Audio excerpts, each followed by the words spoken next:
readers, so I know you read her bio. And I know you know she's going to talk to us about education, technology, news, and analysis, because those are her areas of expertise. And she slightly modified the title, but don't worry. We will still be getting into the areas that were mentioned in your program.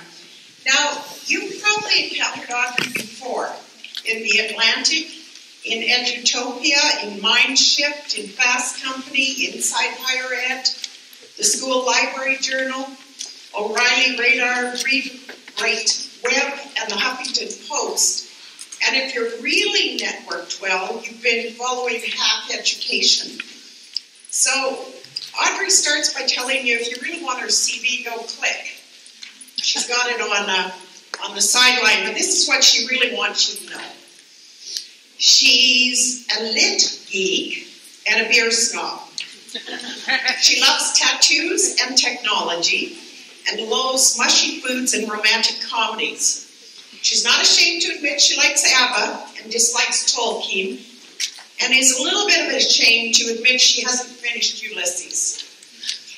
She likes cake over pie, unless we're talking pastry projectiles, in which case she picks her fights on the internet. She's a high school dropout and a PhD dropout, but has a master's degree in folklore and was once considered the academic expert on political pie throwing. She is a widow, a mom. She has a cold, hard stare. Let's see that. No, I can't now. I'm sorry. That she likes to imagine is very much like Paddington Bears, and a smirk, much like the Cheshire Cat. It gives me my great pleasure to welcome back to Edmonton, Audrey Waters. Thank you. Thank you very much for inviting me to talk to you today about the future of digital learning. It's a great honor, and I have to admit, somewhat of a surprise as well. Normally, see, I'm known as being someone who has rather sort of a gloomy outlook on the future of education technology, on the field of education technology today, and the future as well. Often I'm one of those people who likes to offer some caution about the direction that we might be heading, ask questions about why we're forging down certain paths. Someone actually called me education's Cassandra, which is someone with a background in folklore I thought was really wonderful and really awful, sort of all in one classical reference. But for me, I actually fear the predictions that other people make about education today. I find them rather dystopian, in fact. This idea that in 50 years' time, we'll only have 10 universities left in the world. Other people have predicted that in 15 years' time, over half the universities in the U.S. will be bankrupt. That before the end of the century, I think George referred to this earlier, that some people are saying over 70% of jobs will be automated, replaced by robots, including, some suggest, the work of librarians and the work of teaching assistants. That public support for education is gone, and that precarity and austerity that we're experiencing today is going to be the new normal. So as such, I sort of find it challenging oftentimes to look too positively towards the future, particularly when I hear people talking about sort of disruptive innovations that technology is supposed to bring about, and think about the ways in which, in some ways, these are helping to exacerbate the growing inequalities that we're already seeing today. I worry that these problems are not the sorts of things we can solve with technology. In fact, they're precisely the sorts of things that take difficult, democratic participation in order to address. That's actually why education, I think, is one of the most important things that we can be involved with today. I've come lately, in fact, to sort of cite Antonio Gramsci, who had this wonderful quote. He says, "I'm a pessimist because of intelligence, but an optimist because of will."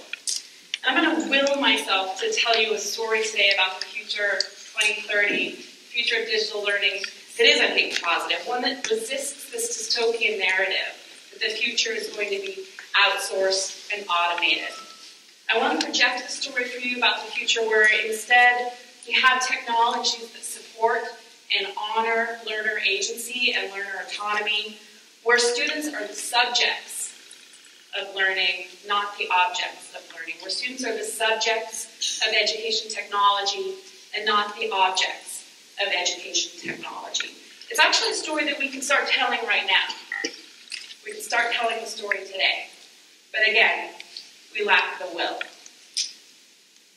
So, a quick personal anecdote. A couple of years ago, my mom gave me a manila envelope in which she collected a lot of my old schoolwork. It was from drawings and paintings and poems and assignments and photos from as far back as preschool all the way through my high school years. Some of the stuff I remember, some of the stuff I do not remember. This wonderful drawing of Pioneer Man who happened, I guess, to perhaps skin a zebra in order to make a hat. But a lot of the envelope's contents were sort of administrative records, right? My report cards, some certificates of achievement, some things that had ribbons attached. The envelope was sort of a low-tech way to gather up all my education data, to collect my school records, to keep them in a way that sort of kept track of the things I did. Of course, it couldn't keep track of everything I did. This little manila envelope didn't keep track of everything I did, or everything I made, everything I wrote, everything I learned. But it was my mom's way of making sure that she could sort of curate and present to me this idea of the daughter that, the scholar, and the daughter that she thought I was. Certainly a low-tech, pre-digital way to think about our education data. But I think that this idea of having a manila envelope is actually a really interesting model for us to think about. Or particularly now that we're recognizing that our education data is sort of much more than what would fit in this sort of material collection. It's more than, and of course learning now is something more than just happens in your official education formal school record as well. So, now that things are increasingly born digital, now that so much of our learning happens through computers, is there an equivalent to the manila envelope? Is there a digital equivalent? No, there's not. Imagine if there was. Imagine if we could make a virtual manila envelope in which we stored our education data. So what would we put in it, right? Would we put in our grades, our attendance records? Perhaps we would keep the copies of all of the drawings that learners have drawn, all the poems, all the essays, all the book reports that they were assigned. Perhaps we would keep every assignment that a student had ever created. I mean, why not? Digital storage is becoming so cheap. Why not keep everything, right? Why not keep a list of every book that a child has checked out from the library? Why not keep the metadata from all the educational videos that a child has watched, all the times that they paused and rewound or fast-forwarded or ditched the video halfway through to go outside and play? All that data that we create now, thanks to the fact that much of our learning is mediated through technology. Every single mouse click that a student has made. Here's the quote: by collecting every click, homework submission, quiz, forum note from tens of thousands of students, this is how the Coursera co-founder Daphne Kohler's TED Talk is described. MOOCs have become a data mine that offer a new way for us to study learning. But I want to ask, do students own that data? Can they study it? Can they control who it's shared with? Can they export it out of Coursera or out of any other educational software into their own manila envelope, right? Because they can't. It's really not their data. There's no digital manila envelope for us right now. So I know I try to stay positive, but a little side anecdote here into, I think, one of some of the dystopian ideas around digital data, educational data. Although my background is my background is not actually formally in education or technology. My background is in literature and language. I like stories. I like telling stories. So when I hear people talk about data mining, my first thought actually is sort of mathematical models. My first thought is metaphor. And I think a lot about data mining, and how does that work? How does that language work for us? Right? The phrase data mining is actually fairly new. It's less than 25 years old. Previously, before that, statisticians talked about data dredging. They used the term data dredging. That was a term they used in the 60s, and it had sort of a negative connotation. It had this notion that people were dredging through data without really a hypothesis. And at the same time in the 60s, that's when we started to see as well a lot of pushback against a world that was becoming increasingly computer-mediated. Banks, businesses, the government. And this is the 1960s and 70s were sort of when we first started to see this notion that we needed to have privacy protections against the sort of computer age. In the US, actually, our privacy laws that deal with education date back to 1974 and really haven't been updated much since then. But this idea of data dredging and data mining, they're technological processes, and I think they're very much political processes, but they are really interesting metaphors. Right? Dredging data has this image that there's a pool of information that we have to sort of go down deep into the surface and sort of find and pull out the interesting things. Right? It's a metaphor that I think sort of makes us think about as well, because there are connotations of dredging in the physical world, that actually this process might be toxic. Right? The data mining doesn't quite have that same connotation. It seems more precise than just dredging. We know there's a reserve there, we're going to go in and pull it out. We don't really think about that same sort of toxicity, I think, that the term data dredging sort of has a connotation of. But even so, there's this idea that there's something very lucrative, very profitable that we need to extract from data, right? Data is the new oil. We hear this all the time.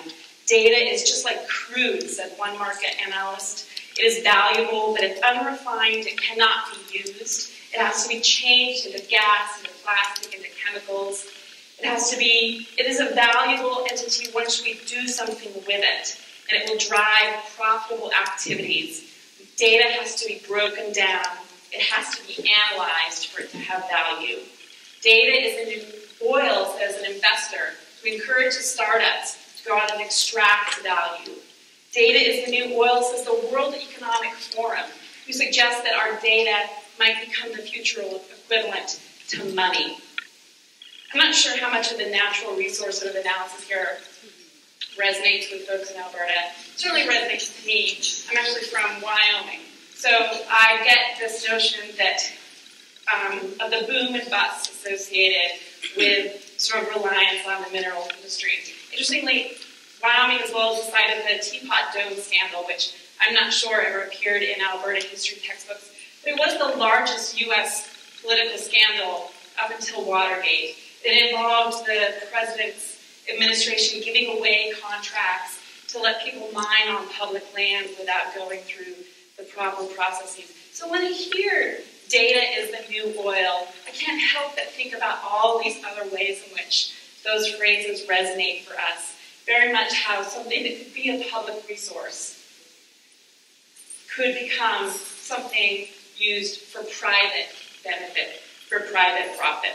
And I wonder, too, when we talk about data as the new oil, what does it mean for prosperity? What does it mean for sustainability? Who benefits?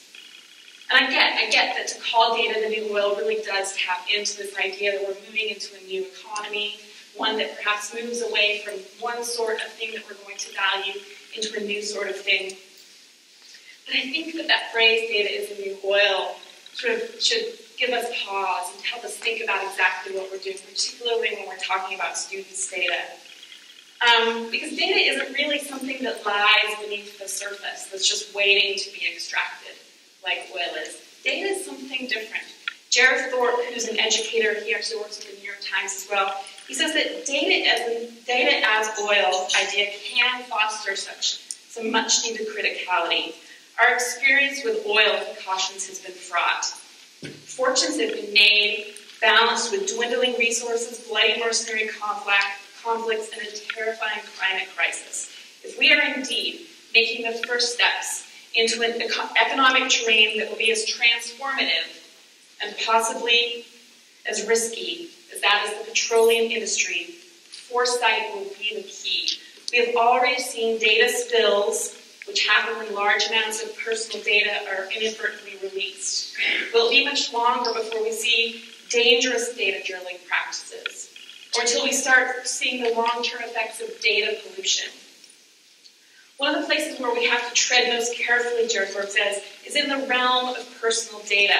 A great deal of profit is ready to be made right now in the data world, made through human-generated information, our browsing habits, our conversations with our friends, our movements, our location. All of these things are being monetized. This is deeply human data, though very often it is not treated as such. Here, perhaps we can invoke a comparison to fossil fuels in a very useful way, where oil is comprised of the dead bodies of dinosaurs. Personal data is made up of compressed fragments of our daily lives. It is a dense condensation of our human experience. So if we are to think about data as the new oil, we have to do so critically. We have to think about the implications, not really the implications that have to do with sort of profit. We have to think about the ways in which this metaphor shapes the way we approach the subject, particularly when we come to student data. Is student data the new oil? What does that mean? How does it shape the way we think about our policies and our technologies? What gets promoted when we think about students in that way? Would we talk about student data and data mining the same way if we viewed it in terms of a manila envelope, for example?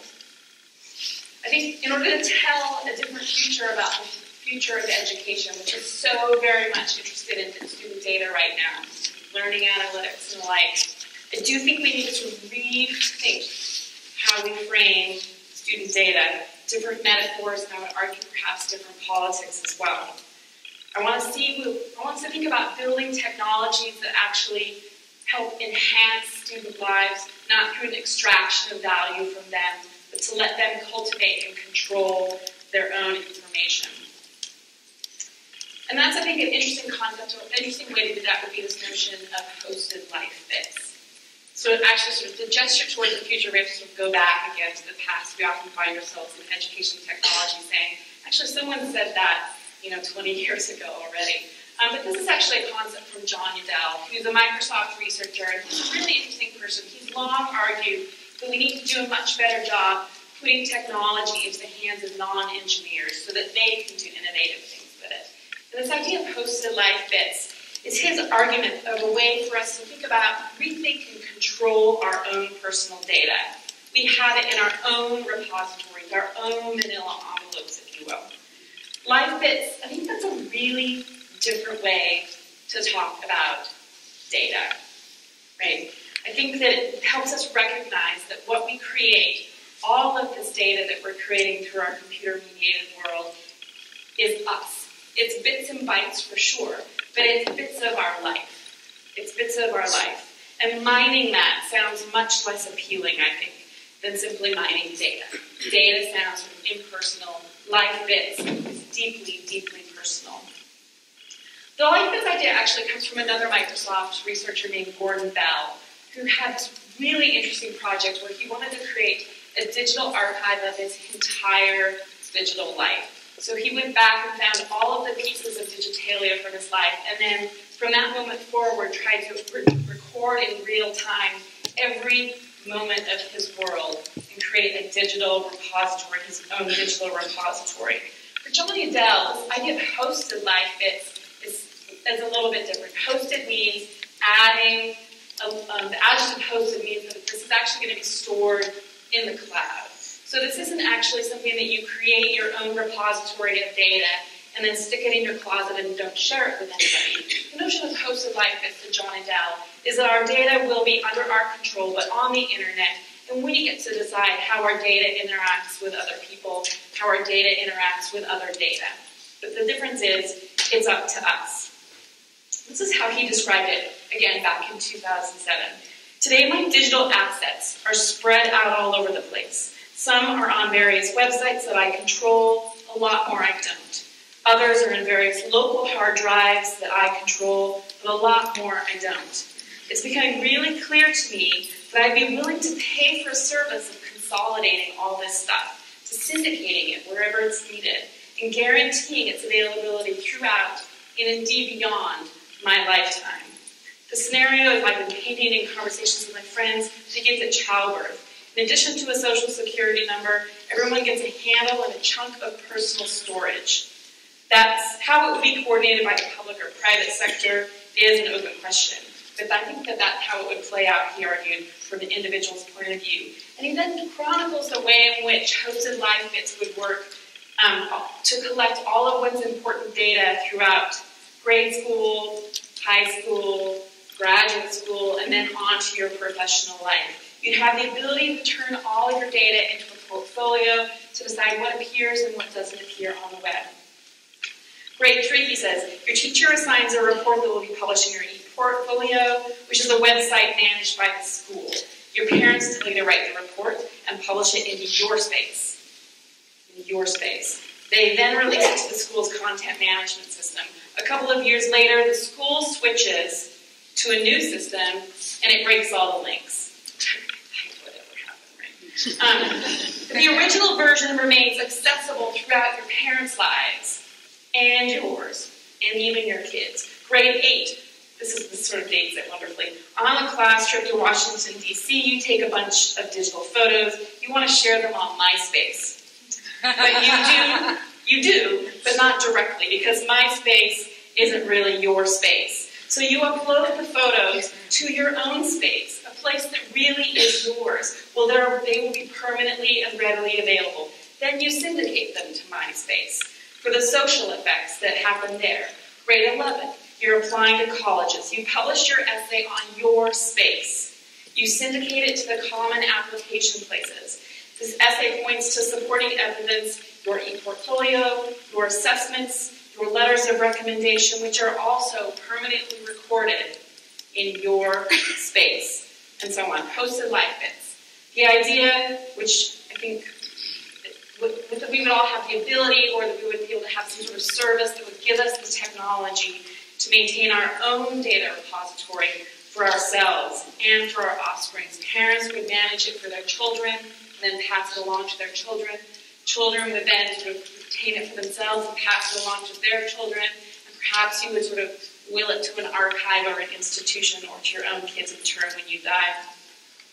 The idea is that the data doesn't go away. The links to the life bits that you shared elsewhere with your friends, with researchers around the world, they don't go away. They persist. So if your educational life bits live in your own repository, you get to audit your education record. Right? You get to correct incorrect data. You get to run your own analysis of the things that are meaningful to you as you define your own ideas as a learner. You have the ability to control who has access to your life bits. This is crucial.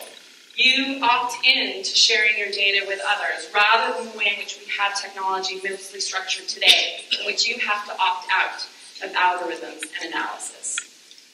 You decide what's shared publicly and what's shared with friends and what's not shared at all. You have the technology to help you remember everything, but you also control what you want to forget.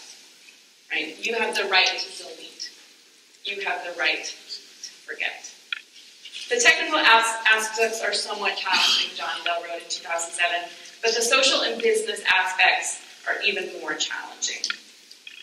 Today, I would say sort of little has changed. I think that the technology is somewhat less challenging. There are ways to get your data out of systems, although most software still makes it incredibly hard. George alluded to this. They either make it incredibly hard or just sort of really awkward and sort of not worth your while. There's a lack of data interoperability.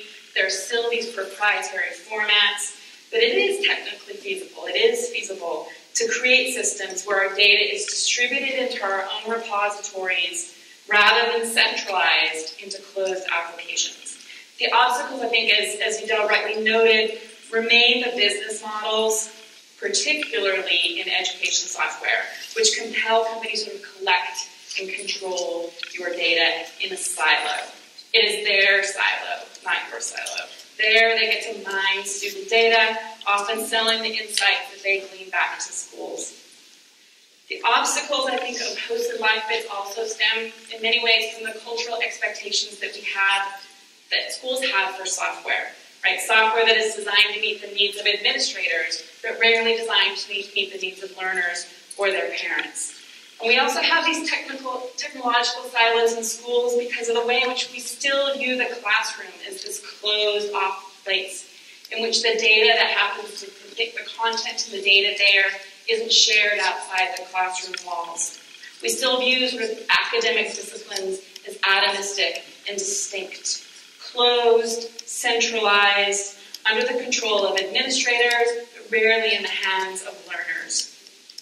So it's sort of no surprise that the learning management system has been the dominant education technology for the last 20 years. So if we go back 16 years, it was the learning management system. And my God, if 16 years from now we're still dealing with learning management systems, we have really lost a major opportunity. The LMS has profoundly shaped the way in which schools address the internet.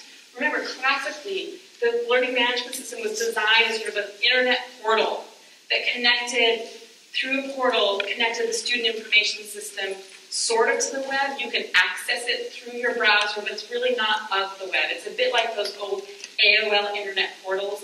And anytime you try to escape the learning management system, you get the warning saying, "Are you sure you want to leave AOL?" Yeah, you do. And then at the end of every school year or at the end of every semester, what happens typically? Students lose access to their content. Students lose access to everything that they've done on the learning management system. Typically, there's no way for students to export their data. There's no manila envelope. It doesn't have to be that way. It doesn't have to be that way. One of the alternative paths, I think the thing that I think is one of the most innovative ed tech initiatives right now is called a domain of one's own out of the University of Mary Washington.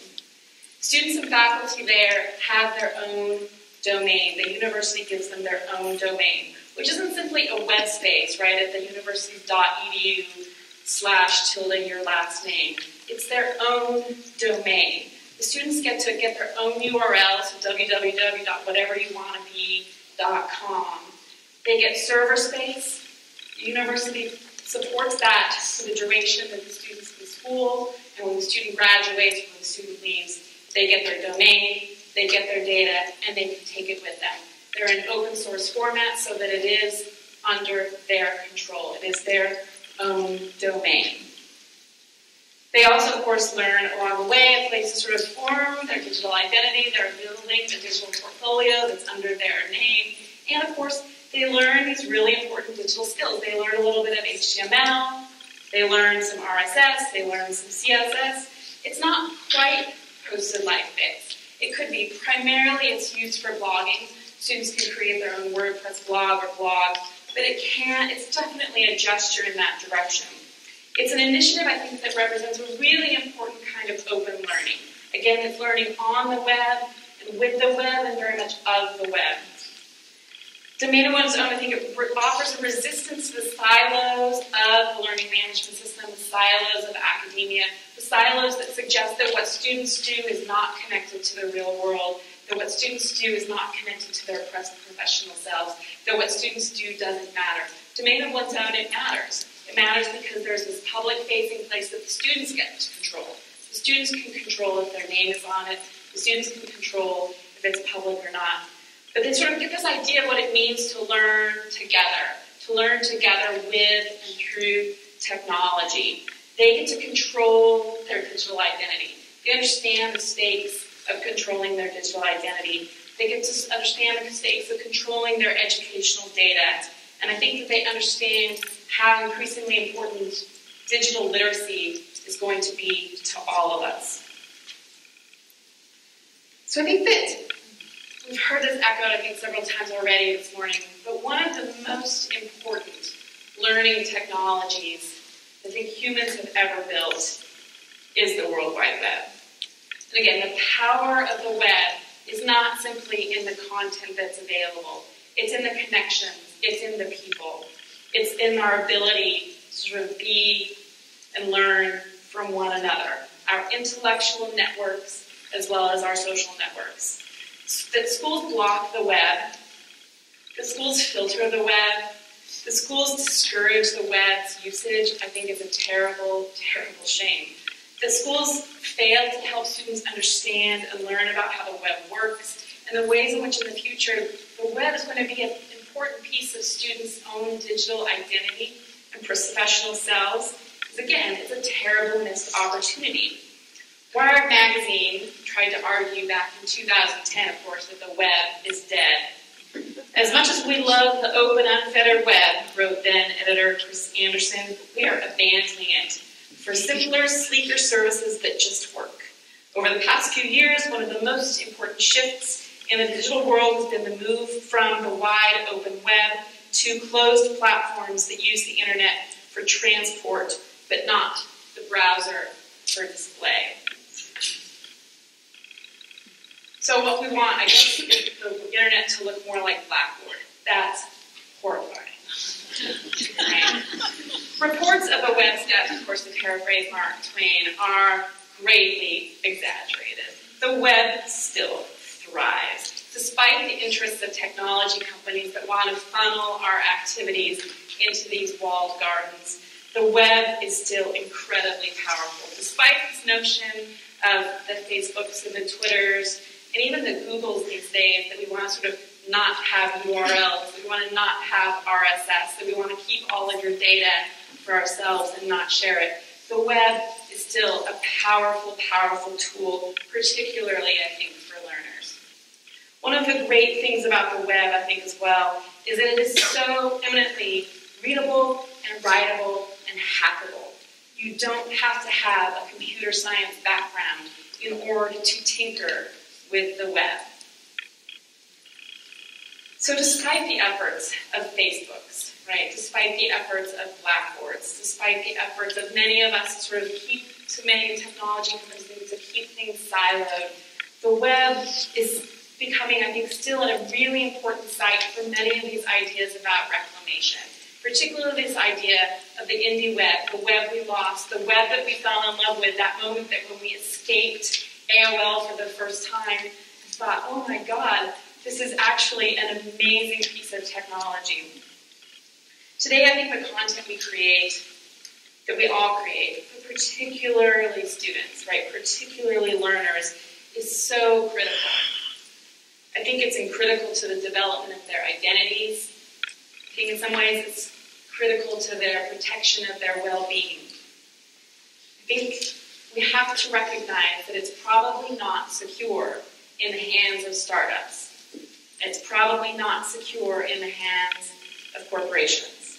These companies, they go away.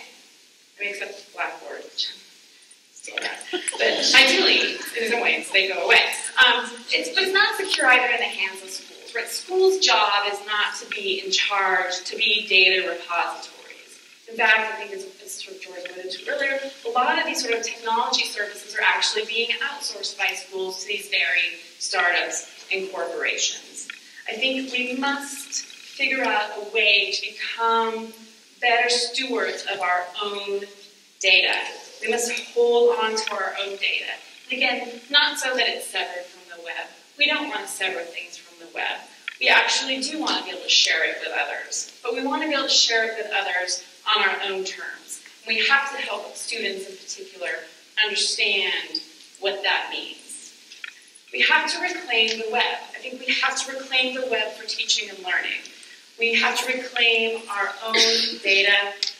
We have to think about what it means to control our content, the knowledge that we create, because really, we are not resources to be mined.